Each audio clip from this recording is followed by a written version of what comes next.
All right, gang. It's this is no special guest, but you're all pretty special. So I'm very happy with that. Tonight we're going to explore Aikido as a developmental path.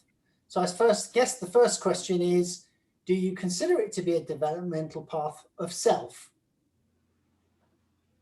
You don't have to. So there's Sean nodding his head. There's at least one person who thinks that's the case. That's good. Joe does. Good. So does Errol. Yeah, Molly's with it. I think the first question is, what is a developmental path? Because I'm not sure what you mean. Okay. What would you take it to mean?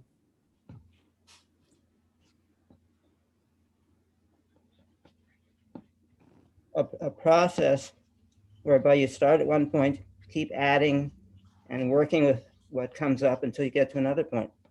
Yeah, I think that's true. I would say, though, that's fairly all-encompassing. So if you were practicing it just from a martial perspective, you are starting from one place, and one would like to think that if you do it for 10, 15, 20, 30, 40 years, you probably end up at a different place in terms of your competency. Right. And in terms of what the experience is, I guess. Yeah. So I think the question, and I suspect it does change you as a person too. John, I'm going to throw that one at you. So you've practiced for a mighty long time. Think of yourself as a young man. Think of yourself as you are now. Has Aikido changed the path you would have taken? Yes, most definitely. Once it grabbed hold of me, I couldn't let go, and it's been part of my life, a big part of my life, for over 50 years. So would you say that it shaped your character as well as being a passion for you? Well, as you know, I've become a very lovable Geordie. Well, that's true. You've never threatened to hit us once with a bottle of... I haven't, no. So and after having many sessions with you, I've become much more placid and loving. I'd love to believe that. So what I will expand on what I mean. I think it helps. It can help. It doesn't have to. It depends what you're seeking, doesn't it? If you're seeking a martial path, that does one thing. But I think it can help you become a more complete person, a more rounded individual, help you to fulfill the potential that you have as a human being, and can lead to a much more positive life. So that's kind of what I mean by developing self. I think it pushes you down this path where life can become richer and richer. Is that a controversial thing to say, or are people comfortable with that? Very controversial, Quentin. Excellent, Hugh. And I expect a rebuttal from you. So I would, just to throw something in from left field, I mean, we talk about the journey and the path. Yeah. So when most people start out on a journey, they have a destination. Yes. In mind. Yeah. So I think one of the interesting things to maybe ask folks is, do they have a destination in mind in their Aikido? It's funny you should say that, because that's a question I very often ask my students. Yeah. And very often they're not very clear about what their destination may be. And very often it's changed over the years. And I think that's what makes it very interesting, because, you know, a lot of this sort of philosophy is about the way, the path, rather than the destination. We talk much more about the way and the path than we ever do about destination. I think that's probably true. I just think it's helpful if you've got some idea of what the destination could be, because then you can kind of filter out the stuff that isn't helping you get to where you want to be. You never arrive anyway, but at least you're heading in the right direction more often than not. Okay, anyway, I just thought I'd throw that in, well, stir it up. I appreciated that. I think I agree with you completely, Quentin, but I'm agreeing with what you mean, not with what you said. Okay. What you said is it helps you fulfill your potential.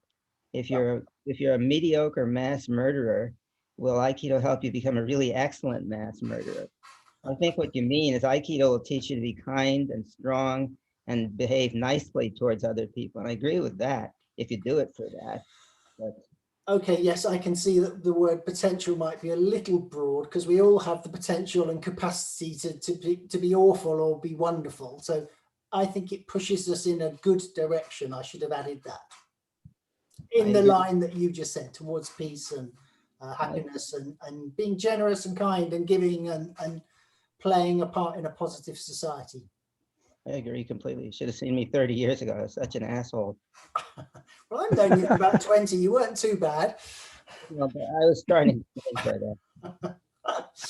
Okay, so if we're agreed that it at least has the potential to be an art that helps you move in a positive direction in life, how does it do it?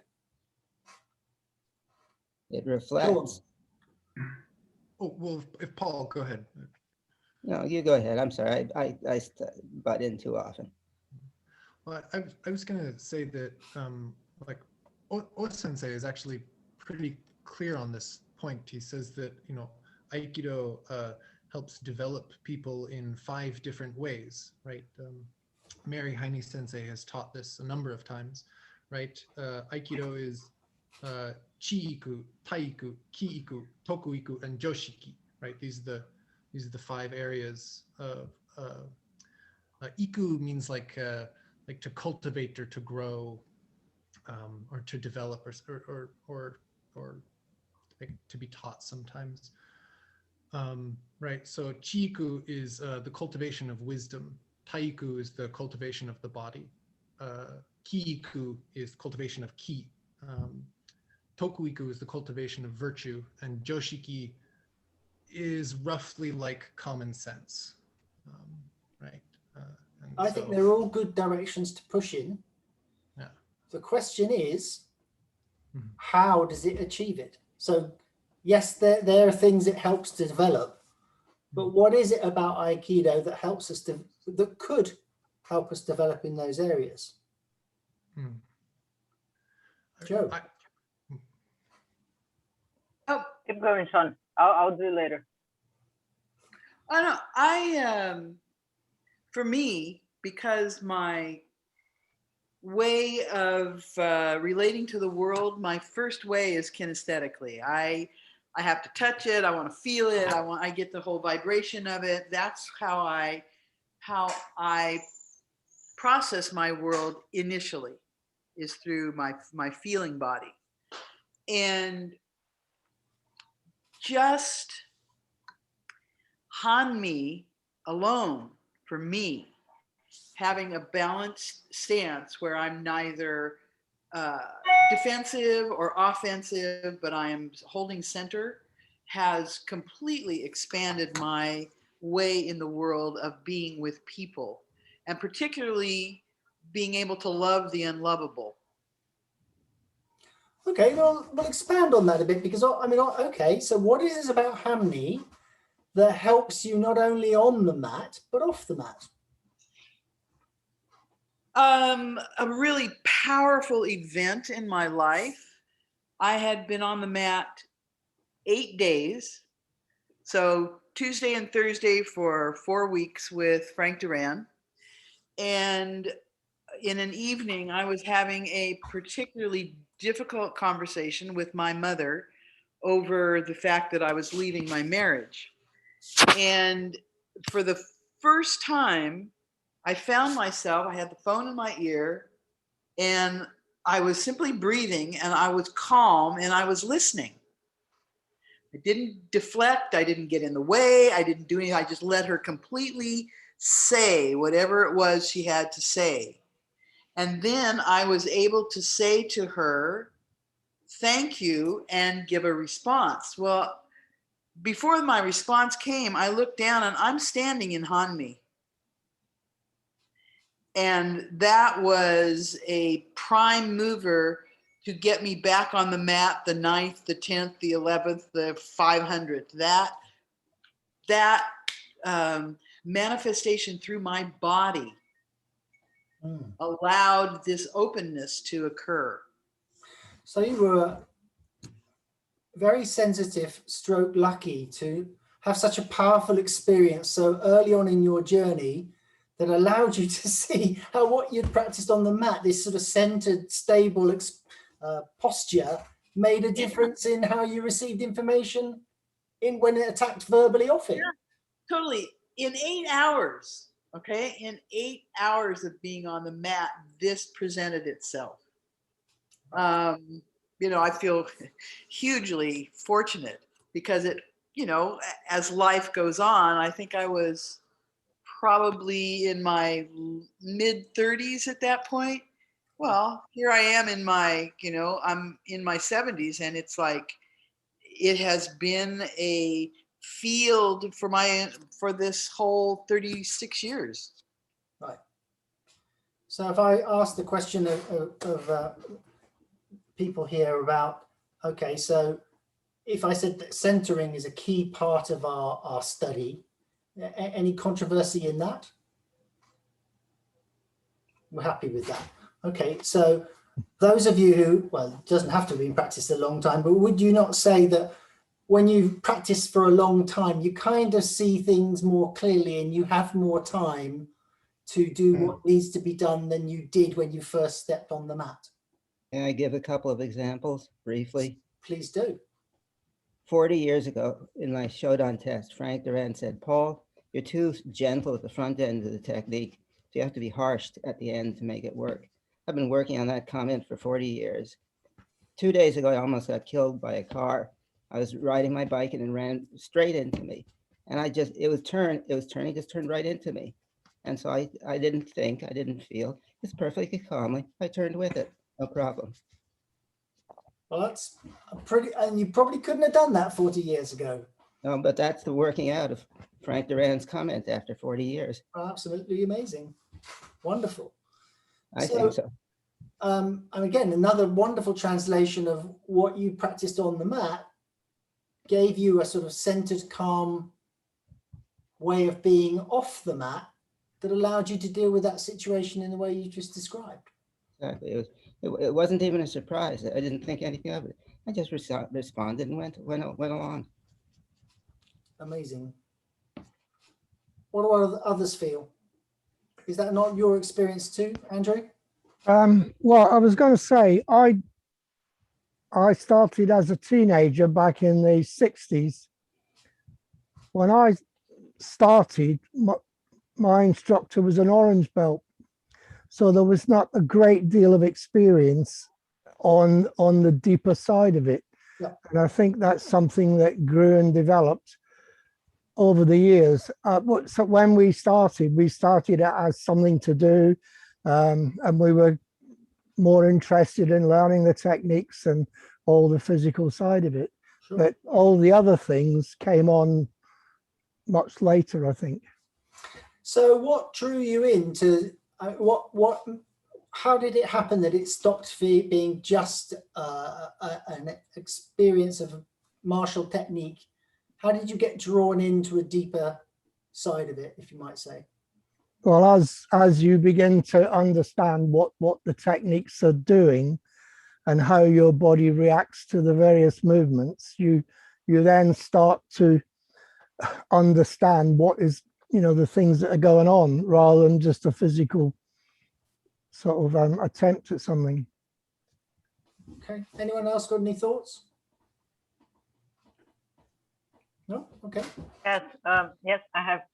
Sorry, I was thinking some activities in architecture, like an architect could be hired to demolish an old house and rebuild a new house from the scratch, for refurbishing, for I don't know if that's the same word in English, but revitalizing, when we change the use of the building to another thing. So I think we can develop a great menu of different tools for everything we need to change in life, even from building something from the scratch, and even for something that we just need to change, to remodel it, to give a new meaning. And I think it's I don't know where I'm getting with this yet, but it's just coming with me, just helping me in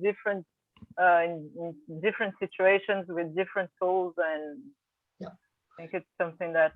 So you've lived a very, very vigorous online Aikido life this last year and a bit. How's that changed your vision of Aikido, and how's it helped you get through this pandemic? Well, I think in every possible things in my relationship with my father, which is kind of complicated. He's very controlled. We are living apart right now for the first time in our lives, and just keeping this space for him not to trying to control my life, that in my own house right now. How people get closer to me or not right now. I'm living in a country that we barely don't have any rules here. We have, okay, keep safe distance, but people just, there is no regulations on the street. So just like meeting old friends, new friends, my Aikido have changed abruptly. 2 weeks ago, I told you very quickly, I have some Aikido friends over in my house, and it was the first time that we practiced together.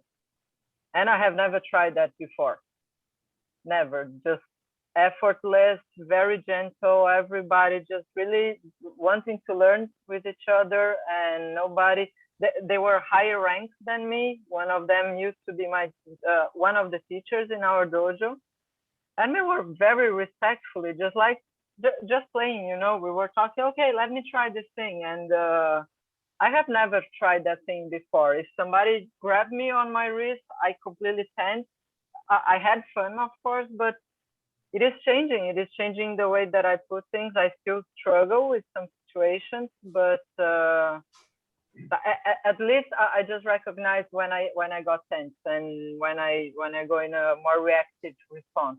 Okay. But at least I'm aware. I don't know. So different is okay, but is different better? And if so, why? Why is it better now? Joy, completely joy. And that experience it was about 2 weeks ago, and it's still here with me in my body. When I talk about that, I remember all of the feelings, all of the sensing, and I remember the previous Aikido, but I smile sometimes, but with this one, it's just kind of ecstasy. Yeah, we can see it on your face. That's great. Yeah. Lovely. Okay, so centering helps us maybe develop our capacity to deal with life more generally. What else do we do on the mat that might help, in your opinions? Linda. Good morning or evening. Morning here. For me, a huge part of it has been learning to feel. Like I was real good at being in my head and denying, I got like stuff that hurts, just ignore it. So actually working on learning to feel, I've been thinking about this a lot lately. It's kind of like if you're doing a wine tasting course or something and you're really developing your sense of taste. Like what's the difference between skunky and oak leaves or whatever the heck wine people look for? We're actually feeling like, where's the pressure? Where's the resistance? Where's a little bit of a twist? Where's their softness? And it's, we get so many distinctions and not a mental understanding of them, but a real physical sense of them. So through Aikido, I've learned to feel what's happening in my own body, my own emotions, what's what I can feel when I get tense, instead of just, I have things to do today, Okay, you just said something very important there. So we were talking about feeling, and everything you were talking about seemed to be about bodily feel, and then suddenly we flipped to emotions. So yeah, it's all well, that's, you feel it in your body. That's all emotions are, feelings. Good. They're feelings. Yeah. And I've through all of that, I've also learned to become a lot more empathetic toward others. Right. Okay. And like one of the things, kind of like what Molly said, really early in my practice, might have been a month or two in, I was, I went to meetings at work and did my stuff, and here's the report you asked for, and here's why this is important, and bam. but I was sitting in a meeting room and someone else walked in and there was something in her posture that just was like subtle, but it was like, ah, and I just turned to her and I'm like, are you okay? And I, I, I wouldn't have acknowledged that. That was like something you just don't deal with, you know? And I just asked, are you okay? And she was like, you know, something like, no, my dog just died, or, you know, something, but I was startled that I noticed it. Like I asked that before I even thought about it. And I'm like, whoa, did I just say that? You know, where'd that come from? I kind of had to go back, like, why did I say that? What happened? But it was from that learning to feel, to be aware of feeling and what's happening with other people, physically and emotionally, myself and other people. Okay, that's brilliant. So you've become a lot more sensitive. How's that helped you? Oh, well, it certainly helped me in relationships. It's hard to sort out where it's helped me separate from the other parts of Aikido, like learning patience and acceptance, learning to accept where people are. You know, I came from a background where like somebody knows the right way and they tell you, you know, parents and teachers, that kind of thing. And, you know, what I watched my teacher do is help people become who they are, not who he's there to tell them how to be, you know. So learning from that example, so combining it with all that. You were asking earlier, you know, what is has your life path changed through Aikido? I completely changed. I gave up my old career, became a fitness coach, personal trainer, and am totally working with encouraging other people, helping bodily, embodied, feeling, empathetic kind of stuff as a thing I do in life, Well, and taking that into writing and teaching. okay, it's a silly question to ask, but I'm going to ask it because it's for the recording. So has that made your life better or worse? Oh, better, so much better. Yeah, Because? yeah. I was very much in a sort of a prescribed mercenary way of living. You know, you have to go to college and get a job and work your way up in your career, even if you're not really happy and your body hurts every day and you're shut down. And through Aikido, I've kind of found my own path, which wasn't a thing that was going to happen otherwise, and found a community, y'all, and a whole lot of other people all over the world. I see Molly nodding like mad, Joanna. um, but yeah, it's really opened up a whole new set of options for me, and they are optional, not just the determined way I was supposed to live. Okay, so you've told us what it did for you. Yep. But I'm going to come back to the how. How did it do that for you? How did it? Well, back to the teaching feeling. Okay, well, like teaching sensitivity, and part of that was Aikido. Part of our Aikido practice is mindfulness and meditation. right. And Aikido is in itself that, but also Yeah. we've done like, you know, short sittings. We don't do massive retreats or anything, but I remember one day doing like, you know, just a 15-minute sitting after work. And I'd had a hell of a day at the job I no longer do.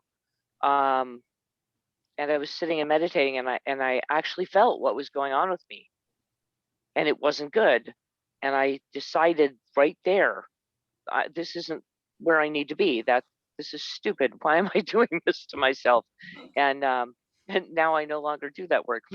I didn't walk in and quit the next day, but that's where that was like, hey, I need to do another thing.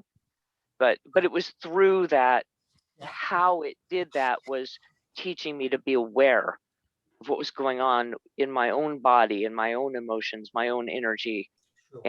and how to feel for what would be better.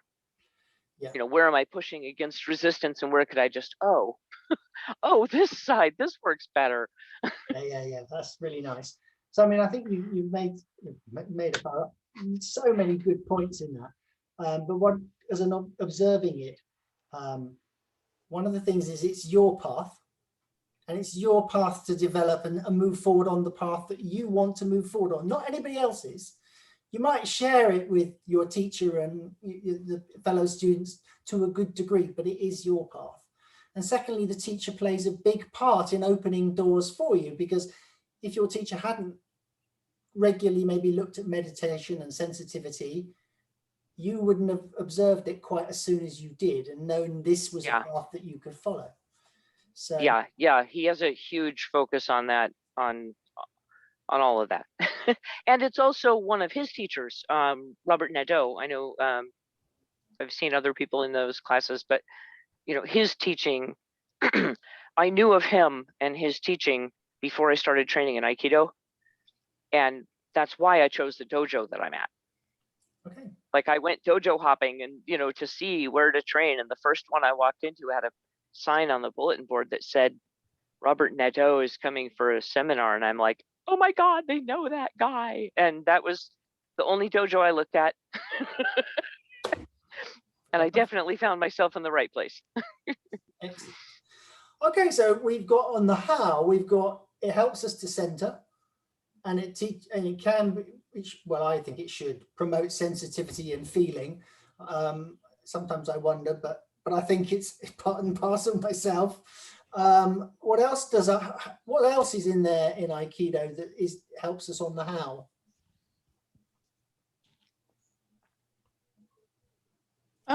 Throw something in here. Because it's a partner practice, right, and you have multiple partners with shapes, sizes, intent, all of that kind of stuff, it really transfers out off the mat to the fact that all these other people out there have different shapes, different sizes, different intentions, all that kind of stuff. And it gave me a still point in which to observe what was going on. So in my architectural field, and I worked mostly with families, with couples who were remodeling. And oftentimes when a couple is remodeling, it's like they're really wanting to remodel their marriage or, you know, whatever. And I could just see their energy. I could see where their conflicts were. I mean, you know, you get into talking about simple things like color. You know, what colors do you want? And I was able to, in one particular case, when a couple said to me, we like to cook together, I was able to be still enough to see that together did not mean underfoot. And that the design that I had to bring forward would allow them to be in the same space, but they could access the stove from a different way. They could access the sink from a different way. They had areas in which to do preparation it was in the same kitchen, but it was not underfoot. And I really feel like I saved their marriage. Wonderful. I mean, you know, that may sound weird, but I set it up in such a way that they could do this thing fluidly and not be in conflict. Mm. And so, and that's from the fact that you practiced with all shapes and sizes and had to take whatever was in front of you. Yeah, and listening and observing. So, you know, someone's coming to attack me, I'm feeling them way before that comes. Right. So there was an awareness of really observing the whole, not being like a deer in headlights, like focusing on one thing, but actually having an open arena to let all the information come in so I could respond in a way that was safe and, you know, helpful. Yeah. Okay. So when you talk, Molly, you often talk about energy and ki and spirit and words like that, which some people in the Aikido world would struggle with. So well, I didn't get that from my dojo. I mean, I was just going to say that I don't mind that you use them. It's absolutely fine by me. I'm just saying that some people struggle with those words. Yeah. For me, perhaps just a more neutral word is awareness. Now you can understand why we develop more awareness. For you, you'd probably explain it by feeling energy, etc. There be a general acceptance that Aikido makes you more aware as a human being? Is that one thing that Aikido does for us? It can. It can if you want it to. It can. And it probably should if you keep practicing at it. Yeah. What do others feel? Is awareness something that comes naturally out of Aikido just through the practice of the technique? Awareness of what is the question? If you're doing techniques, you can get better and better at feeling less and less. You can use the same technique for almost everything and make it work. I don't think that would be, I wouldn't choose that path, but I could see someone could. I would say awareness is, it shouldn't be limited. It should be, awareness means that you're, put you in any situation and you're taking on board more information. That's what you and I mean, but that's not necessarily what other people mean. Then I don't think that's great awareness. It's awareness, but it's poor awareness. Good awareness is when put you in any situation, you're able to maximize the information and make the best decisions based on everything that you've picked up. I work a lot with trauma survivors, and for them, many times surviving means feeling less and less, numbing themselves. So that's absolutely. So their awareness is always to but it's kind of a focused awareness where everything is filtered through this channel of negativity from their previous experience. And what we do is we open up as we practice over time, don't we? We do, but all I'm saying is awareness can function in many different ways. Oh, and I agree with that. But my point is that in Aikido, I would say it encourages us to open up rather than narrow down. Does it not? Our Aikido, yes, but I'm sure there's others. Anyone else got a view on that? Do we think that Aikido generally does, or that there are plenty of Aikidos that awareness plays no part whatsoever? Because I can't think of any Aikido that wouldn't improve your awareness a bit. Yeah, I would think you have to have awareness of the situation that you're in. Yeah. And it must develop awareness. I would have said so.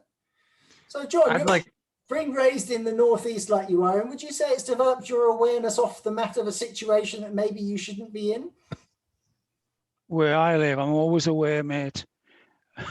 Just walking down the street.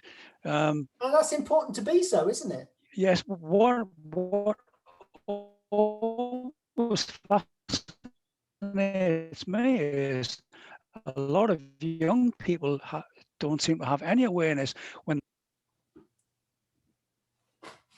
Do carry on. They're just totally engrossed in their phone, and they have no idea what's going on around them. Right.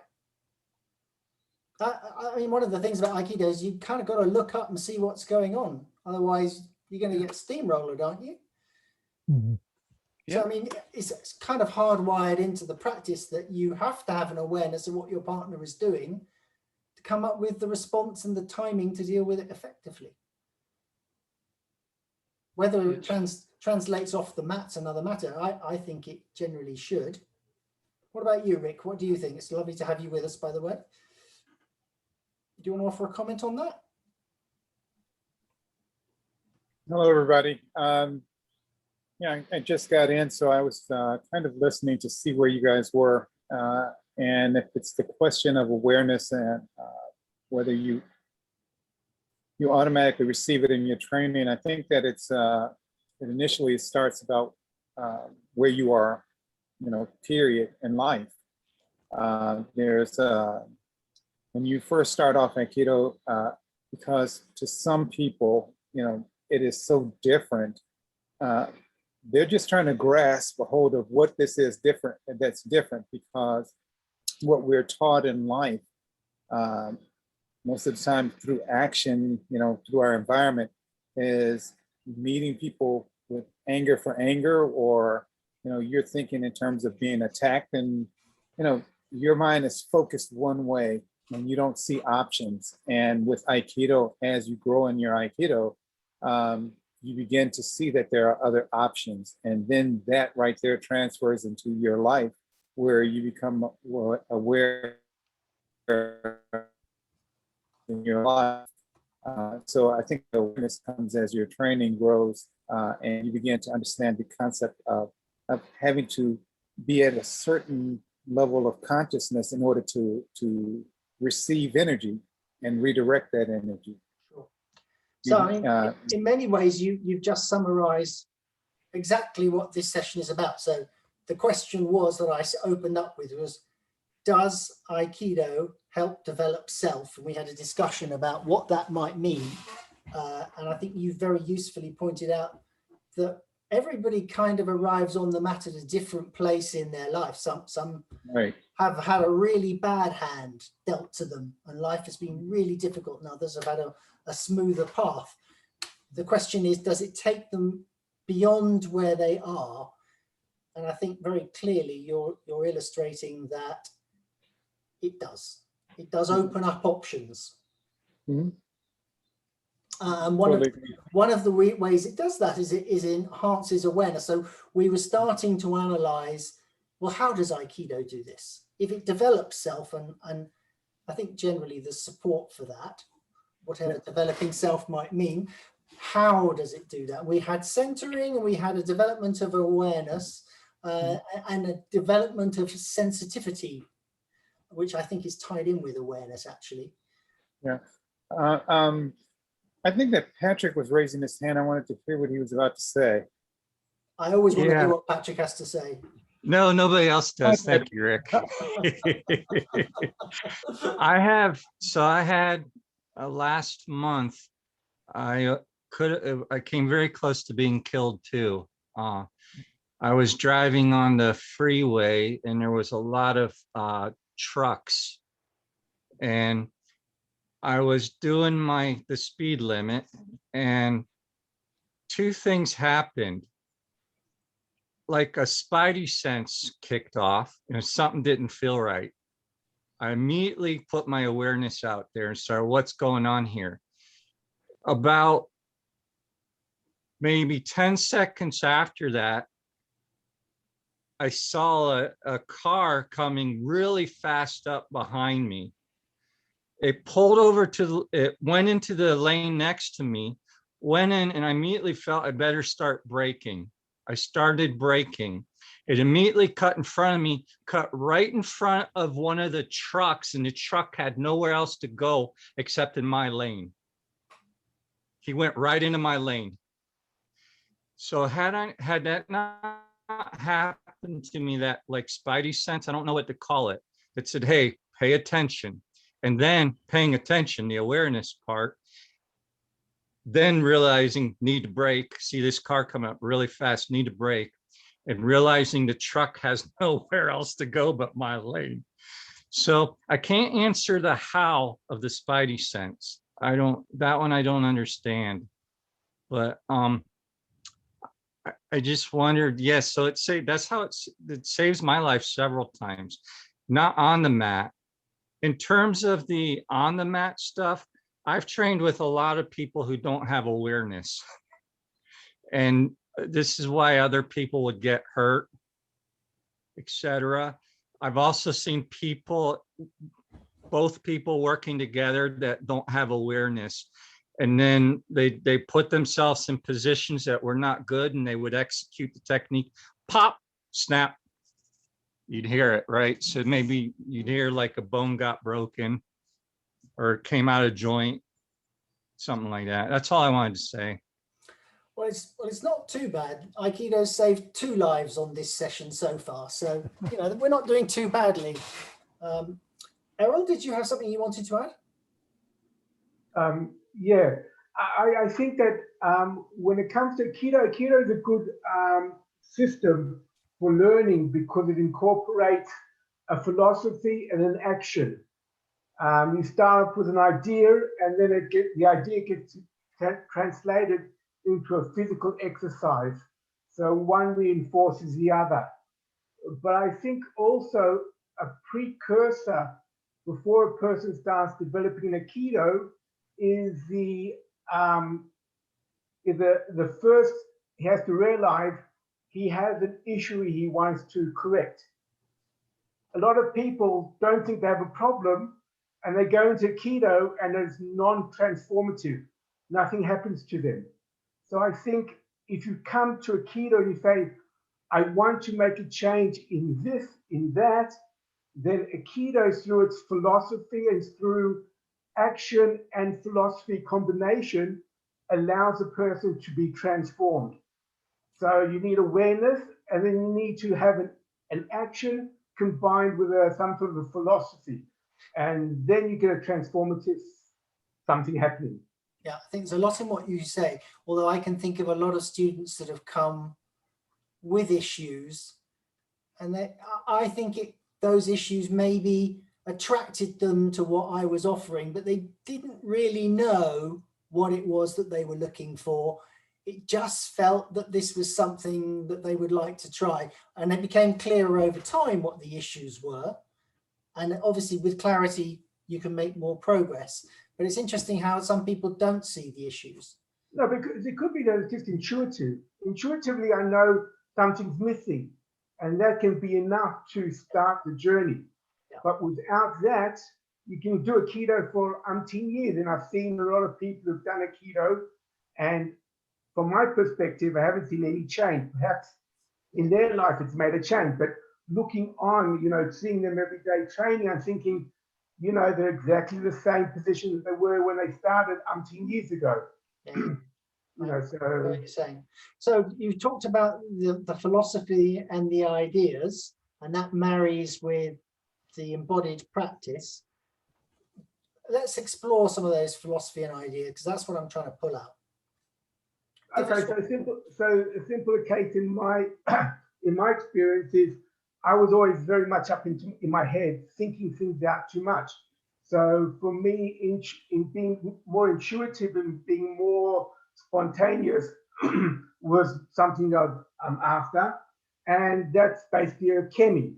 If you look at a chemi, it gives you you have an idea, I want to be more spontaneous, you've got a philosophy of saying, I want to react on an intuitive level. Then you've got a chemi, which is basically, it's exactly that.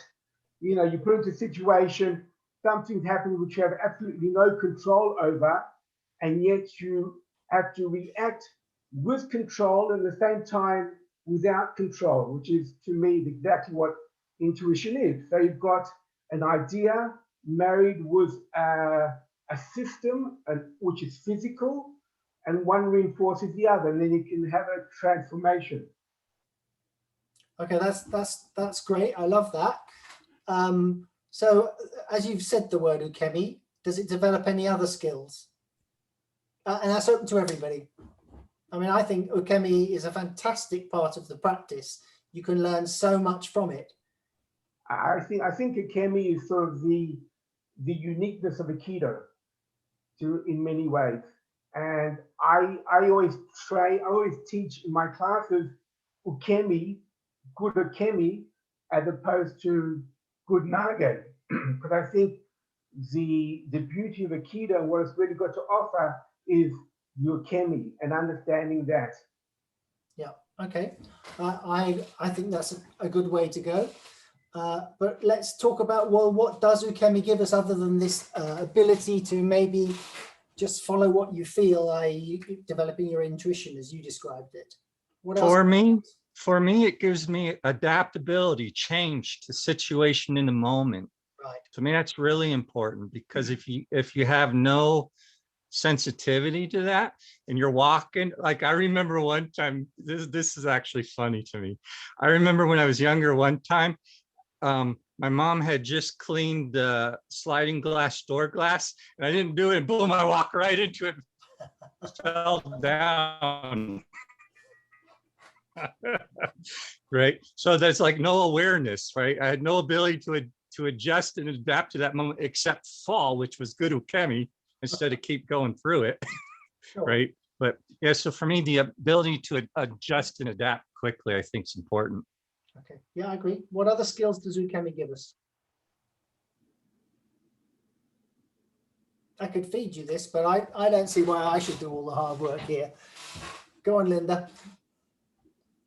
Oh, to stop pushing into things that are resisting. Be Yeah. receptive. Yeah, I would say that's, and how to change a situation. There's, you know, the kaishi idea of ukemi. Instead of like, by God, I'm going this way. Though, oh, there's resistance there. What if I, Yeah. what if I find another way through it? I would say both roles. That's a skill you can develop. But it's a really good point. Anything else? Sean, your finger's going up. Yeah, you need to unmute though. Yeah. Yeah, my point goes back a little bit before the ukemi point. Actually, it builds off of what someone was saying about transformation, sort of to your idea of like the how. You know, we've talked about various areas, right, that are that where we see development or improvement or, you know, positive change. But you kept asking this idea of how, and I sort of building off of something that Linda said in the chat. I think that using different words, the how comes down to like misogi, right? Like this is purification. So one of the previous speakers talked about transformation, right?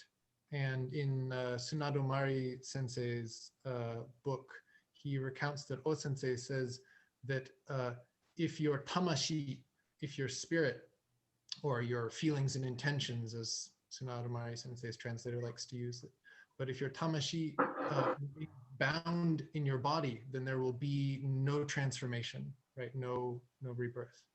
Or no transformation, right? And so, you know, we've described, you know, meditation and all these other things, and it seems to me that this all follows the general like 2-note structure of like chinkon, ki-shin, right? Calm the spirit, return to kami, right? Your own inner essence, right?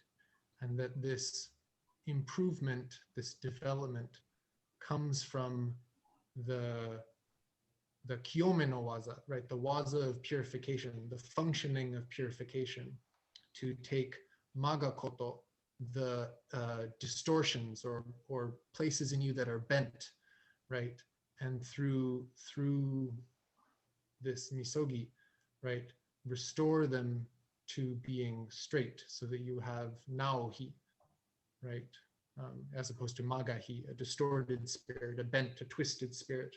You then have naohi, right? The straight or direct spirit. And it's also naohi, which is, I mean, nao means both straight, direct, but also to restore, right? So it's that which restores us, right, back to that. And like, that's the how. So my teacher would describe Aikido as a polishing process. And I think what that really translates as, you can't really polish unless you see the dirt. So you have to look within and see what needs a good polish and a clean out in order to progress. Otherwise, perhaps you're just smearing stuff to filth around. And I think that's kind of a more earthy translation of what you've just brought to the table. Does that seem fair? Yeah, yeah, definitely. I mean, I don't know. I would not want to say that, of course, you know, one can, you know, undergo, you know, the sort of transformation or self-growth without ever doing any introspection, right? Like that sounds ridiculous, right? What's the 5 stages to Satori, right? Kairi, right? First is Kairi Miru, right? Then like Hajiru, right? Osoru, right? Kuiru and Satoru, right? I might have gotten a few of those. I'm just impressed that you can use words like that. Sorry, but no, it's the 5 stages to Satori, to awakening, and the first one is Kairi, so self-reflection, right? You have to literally return the gaze, look within, right? Exactly. And then the second stage is immediately and be horrified at what you see. Right? You've got to be honest with yourself. I've got a theory in Aikido that kind of people come along and they practice Aikido, and they arrive on the mat at a certain level in life anyway. And they do it, and then they hit that point in life where actually, if they're going to make any more progress, they've got to look at themselves more honestly to make the progress they need. And that's often when people walk away.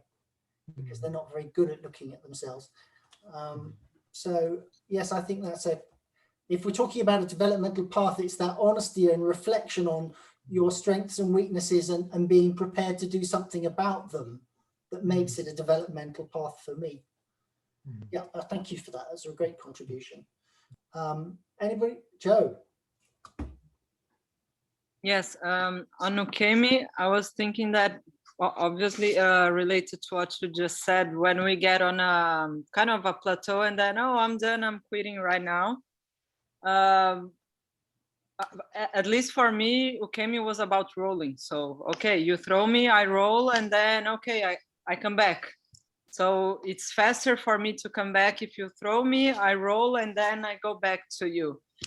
But now, mostly after reading your article on Ukemi and also developing just like Ukemi through the screen and, you know, walking Ukemi, different Ukemis, talking Ukemi, it's much more than that. So I think sometimes could be easy for us just to stop. Okay, I'm rolling very good right now.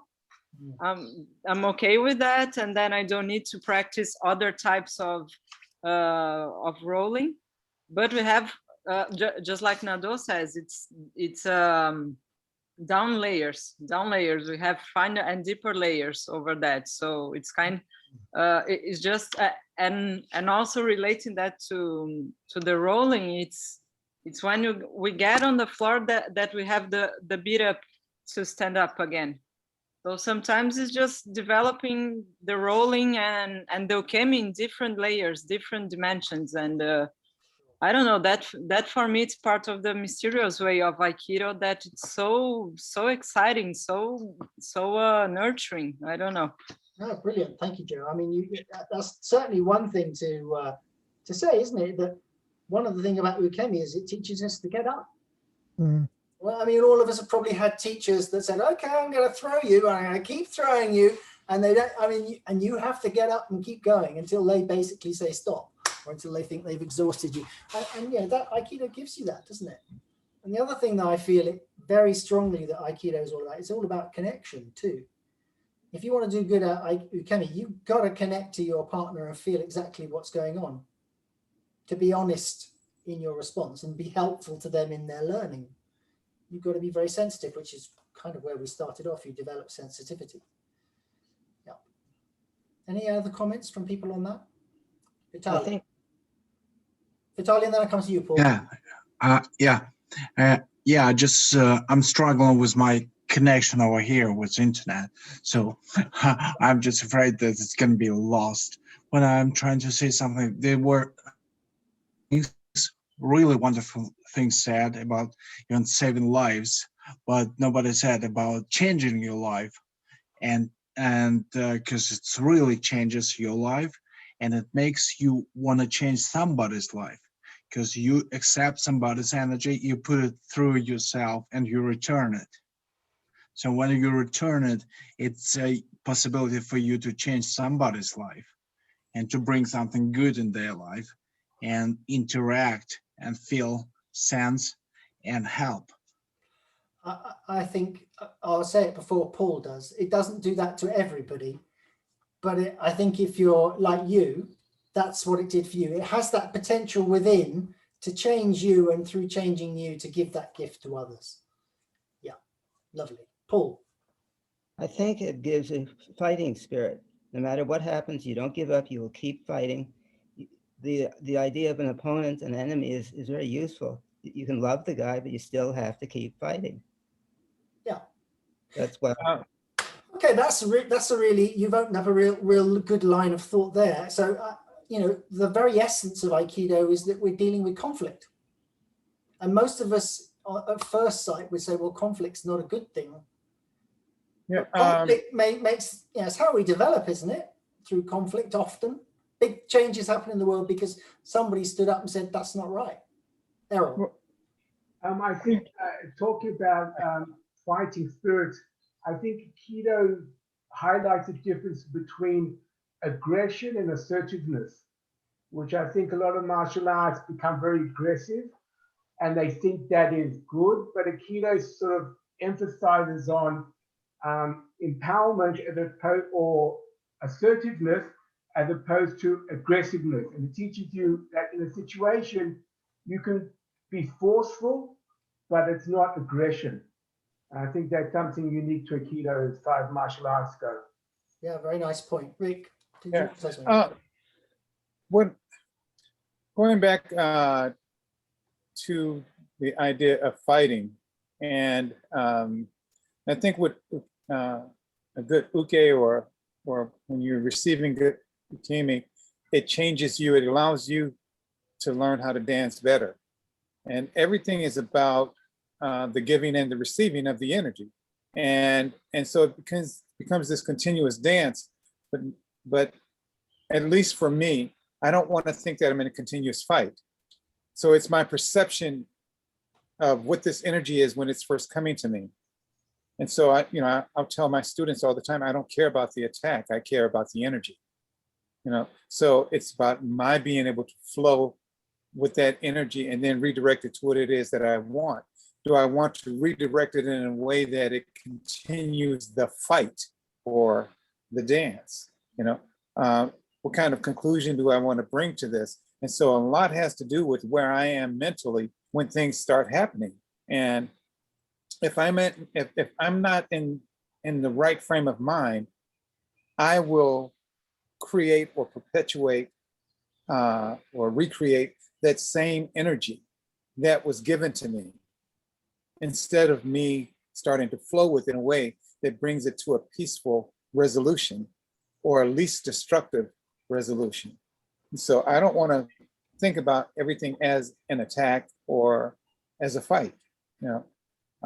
This person is doing something, I'm responding. It is about me being able to stay on my agenda and being able to always remember who I am inside of this.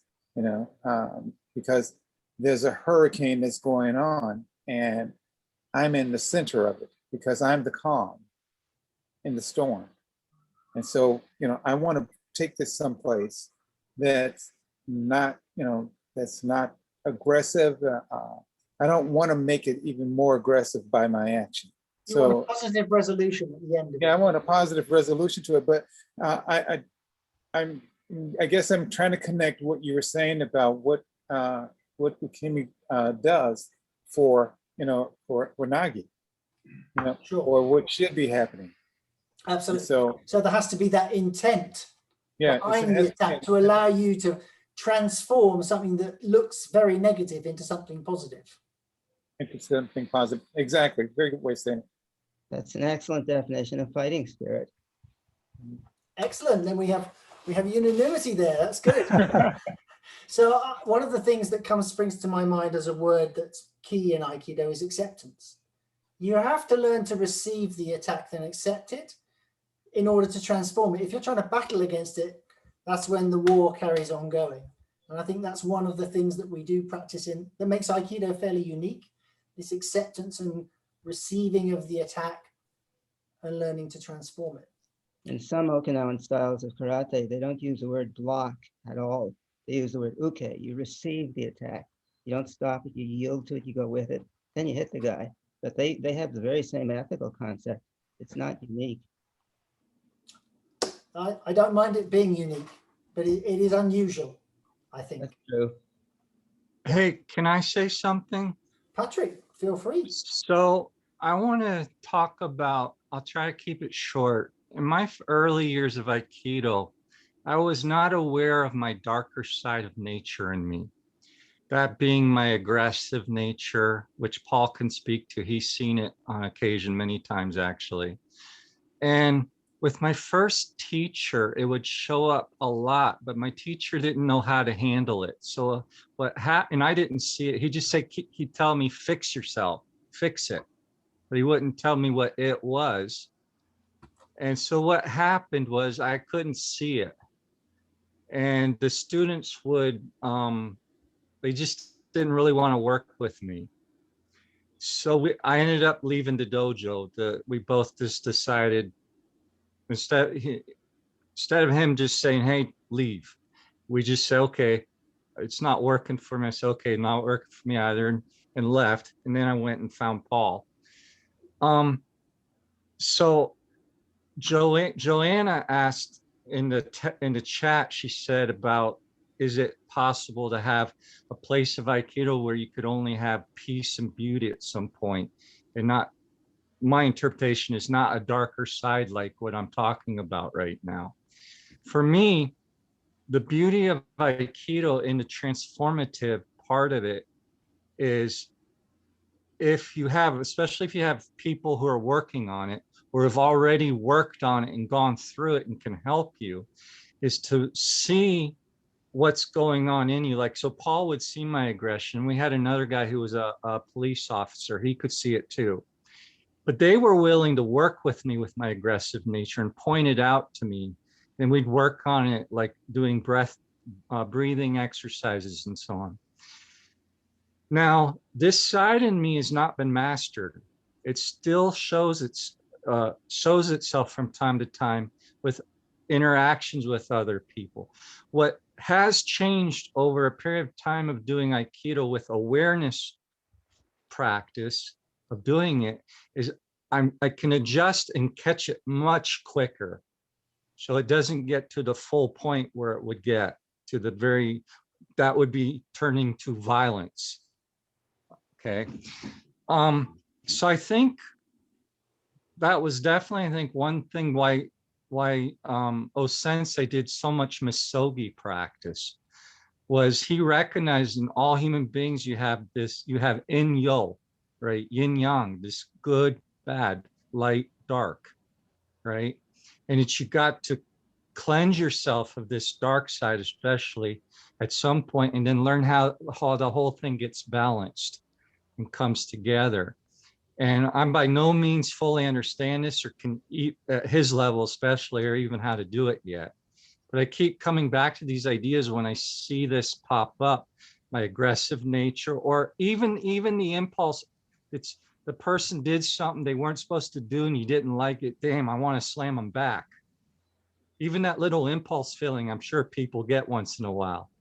Right, that's to me where you need the misogi and the constant practice of recognizing it right when it's starting to happen. Oh, change it. I can do that. Breathe. Step back if I have to. Anyway, that's all I want to say. Well, I think you just illustrated beautifully why it's a developmental path, because you never get to where you truly want to be. There's always work to be done, and that's true for every single person on this call, for want of a better expression. Talk about maybe one of the two things that made Paul's class different, that made you able to deal with this better than you did in your previous dojo. Okay, so first of all, Paul based through his work of dealing with trauma, people, and his being in movement and embody peaceful making and so on, he could recognize what was going on, what I was doing in my body. Okay, so he had the ability to see what was going on, recognize it, and then we could, he pulled me over to the side and say, hey, this is what I see, what's going on, you know. And I would tell him I would be, at that time I use words like I feel frustrated and stuff. He prefers verb processing, I do frustration, right? But at that time I didn't understand any of that. So his ability to recognize that, pull me to the side, and then my ability to think about it and say, okay, let's work on it, to be willing to work on it, right? That combination. And then I really owe a lot to, his name was John Kane. He was the police officer, Columbus Police Department, and he really could see it too. And he would help me too, right? He'd catch it just before it came up, and he pulled me over a little bit. Are you aware that you're starting to clench your fist and you clench your teeth? Those were signs to him. Aggression was starting to come. Right. And he'd pull me off just before, and then I might go and sit for like 5 minutes and do some breathing, and then I'd be fine. Right. Come back, bow in, and go. So yeah, I just think that all the years that Paul done his, plus he went through a lot of his own stuff, right? So he had that also. So that's what helped me a lot. Sure. So this comes back to what Linda was saying about feelings. It's all an embodied process. And basically Paul's work is about putting a more positive body response in. So when you're doing sort of anger or you clench fist, you say, well, what does it feel like when you unclench your fist? That kind of thing. So you put a better pattern in, which makes you able to so his process is exactly is identifying what and where in your body are you doing it. And then is there a better way that you can do that can open you up and change you? Because his whole point is violence. And when you're doing things, this is a constricted flow. It's constriction in the body. Right. And when you constrict, you're actually also, if you think about it, when your breathing gets shallow, you don't have the full amount of oxygen going through too, right? And then when you get triggered through the fight, flight, collapse response, freeze, etc. Right. Yeah, perfect. Linda, did you want to add? Yeah, just a comment on the word you just used, a more positive response. I would use more effective or maybe more appropriate. So like, for instance, rather than, calming down, for some people, for me, a lot of what I needed to learn is how to be more assertive. So I would like hang back. Oh my God, being able to just do Ikkyo and like, boom, you're going down. I'm not mad at you, but you're gonna go down and stay down for a minute. For me, that was like, but I don't want to hurt them. I don't want to be mean. It was very hard for me to do.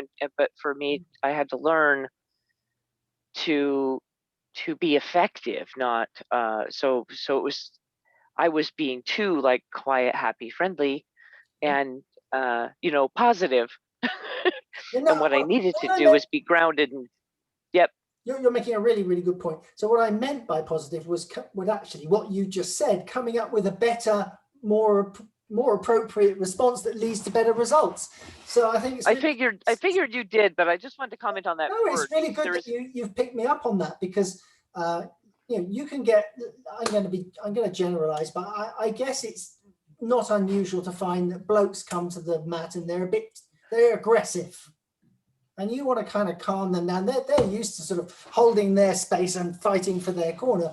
And ladies, it's the other way. They're thinking, oh no, it's okay. And I don't want to make a fuss about this. And they need to be more assertive. And of course, that's a huge generalization. It can be, mix the genders, the same problems can arise. But you need to find that balance where you know when to hold your space and when to say, hey, I made a boo-boo there, or when to. I actually wrote down that idea of more yin and more yang, like whatever's needed. If I was living in this range, now I have this range. I can be both more soft and receptive and more firm and certain. Beautiful. I'm going to say something for once that might be a teensy bit controversial. Oh, go for it, Paul.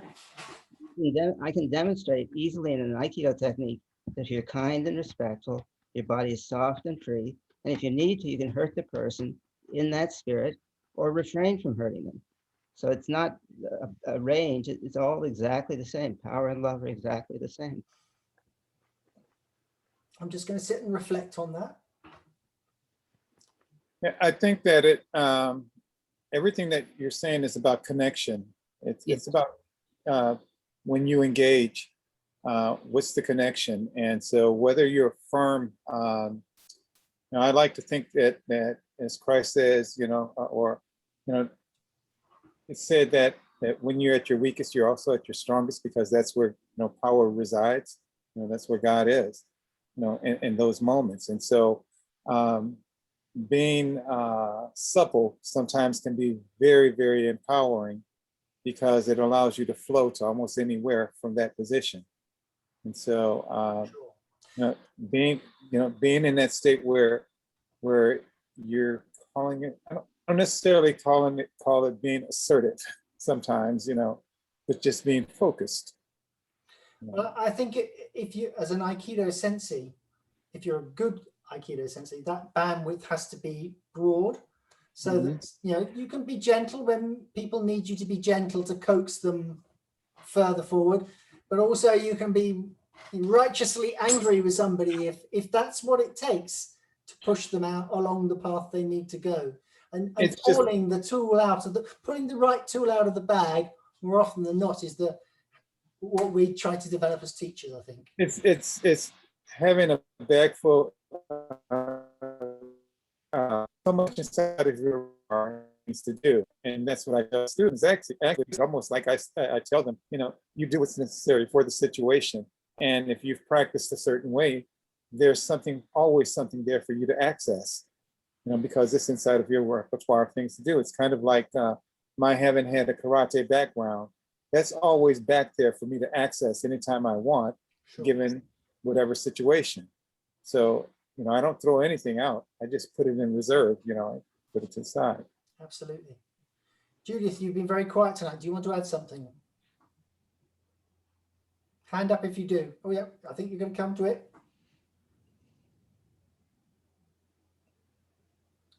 I can't hear you yet. You're muted, sadly. Yeah, The way in which Aikido helps us to develop and save lives a few times, it's helped me save other people's lives. Being aware and knowing how to move, like grabbing somebody they stepped out into a road and grabbing somebody before they were about to fall down some stairs. And then there was one time when I grabbed a young lad when he was choking and did first aid on him. So I think it's pretty cool. So I think it's all to do with awareness and knowing how to use my body. So that's 5 lives saved on this session so far. Anyone else got any life-saving stories, either personal or other people? Joe, come on, do share. I'm bringing too much architecture, but again, related to that thing that I wrote about the perfect world and the peaceful thing.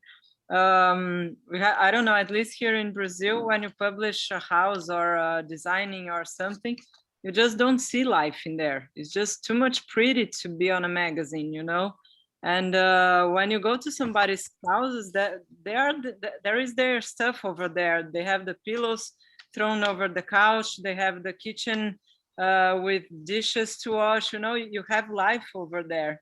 And I think, okay, we can have just an easy practice one day, which everybody have fun, but we can also have our history, our daily history on the mat to work on that. So I think it's okay. It's good to have an easy practice one day, but it is perfectly fine to use our art to develop this other this conflict situation, just like our life that we bring from years of experience outside of the mat. And it's kind of both, but I think as much as we bring our background, the much richer is the practice. Yeah, can't do anything else but bring your life experience to the mat, really. Yeah, I think that when we're talking about, as Joanna said, an easy practice or workout, it is about what each participant is coming to learn. It's about where their head is when they get on the mat, because some people just come on the mat for camaraderie and they're going to just do it, and it's not so much deep into a practice. And so sometimes you end up directing uke and how to attack you, what type of energy to give. And sometimes you tell Nagi, I want to practice being able to be this, so that they now learn how to blend with that type of receiving that type of energy. It's, for me, Aikido is always about working together to accomplish a goal, but it has to be the goal of both parties. And so if it ever gets to that point where you're both at, you're so smooth in your dance, it just means that now you're going to be elevated to another level of practice. And so you're always looking to evolve. And it's and I tell my students all the time that that Aikido is not static; it's living. It's continuous motion. It's continuous fluidity. You're always trying to be fluid, and so you never know exactly what somebody's going to do. They make mistakes in their attack. You respond to that mistake. It's supposed to be punching with your right fist, but they step out and they punch with their left fist. What do? So does it just, oh, no, stop. You have to punch me with that fist. No, you know? Yeah, no, And so, absolutely. and so I tell students, I say, you cannot stop and tell the person that's attacking you on the street, only attack me from this side, you know? So you have to be able to respond, and that's calm and being aware of being calm in the midst of that chaos, you know, but it's not so much your chaos, it's their chaos. So you have to be calm in their chaos. And so, but anyway. No, really good point. But what came to my mind is actually, we're kind of forced to evolve, all of us, because every day we get a bit older. Yes, And yeah. our capabilities and the qualities we bring change. So we have to evolve in our Aikido journey, because I'm not the athletic young man I once was, but you know, in other ways I'm much more powerful than I used to be. So you know, it's kind of forced on us. If we stay on the mat, we have to evolve. And that's why we say it's a living art. And because every day you're different. So today I feel energetic. Tomorrow I'm, you know, I had a long night, but I'm still going to push myself in practice. So now I have to be able to flow with that energy, you know. So yeah, and that's exactly it. You know, not just age.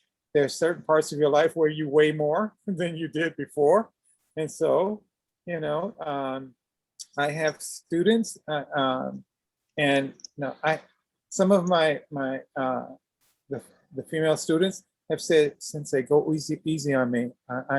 I'm having cramps today." And I said, "Really?"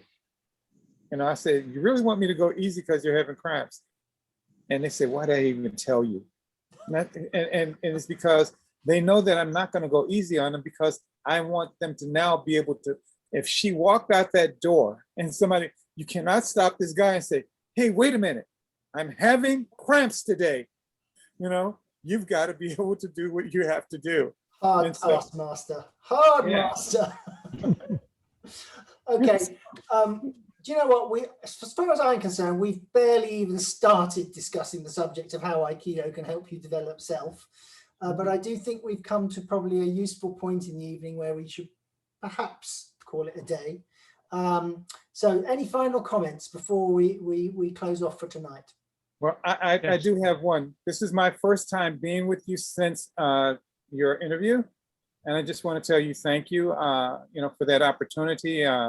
Thank you for the words that were said to me. The response that I've gotten so far has been extremely positive. And I just want to thank everybody for giving me this moment, you know, to even talk about what Pathway to Harmony is, and just being able to share. And even in this forum right now, in your Burwell forum, just being able to hear, you know, people put things together, the connection.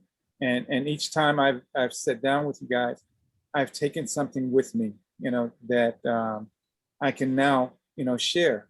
And I will use your names in some cases when I'm teaching, because I want people to know, I want my students to know whose essence or where they're getting, you know, that spirit from, you know, so that they can be able to quote your name, you know. We're delighted you found us and we found you. But one of the beauties for me of this session is that everybody brings a richness and adds to the tapestry, and that's been the joy of this year. But thank you for voicing it. John, did you want to say something? Yes, just a very short sentence. Aikido is a wonderful exchange of energy. That's very true. Anybody else? Okay, well then, as I said, I think it's been very rich. We could have gone on for another 1.5 hours for sure, and we may do so in the future. So I'll get you to watch this before we start that one, so you know what we covered and what we didn't. But thank you so much. You're wonderful as always. Thank you. Take care, everybody. See you next week. Thanks. Later. Bye. Thank you, Quentin. Bye-bye. Thank you so much. Thank you. Yep. Thank you all so much.